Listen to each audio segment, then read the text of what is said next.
Okay, that's the word tonight from the Pender County Commissioners meeting just a short time ago. Commissioners approved spending more than $1 million to increase school safety. WECT's Ariana Bertolotti has more on this update.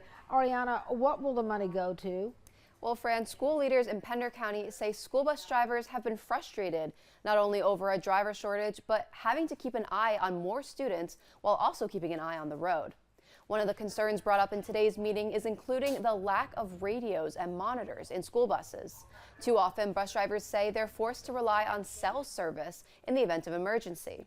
Another concern was adding more bus drivers to help lighten the load. Some drivers are servicing multiple counties and need the breaks between routes. And lastly, school bus discipline. Drivers want more communication and consequences for students when a problem occurs. Asking and looking at our discipline policy, why aren't we removing that student after multiple warnings and calling parents and all that from the bus? Commissioners approved sending more than $1.3 million for Pender County Schools to address the issues. $400,000 would go toward new radios and monitors for each school bus, while another $300,000 would go towards pay increases for school drivers.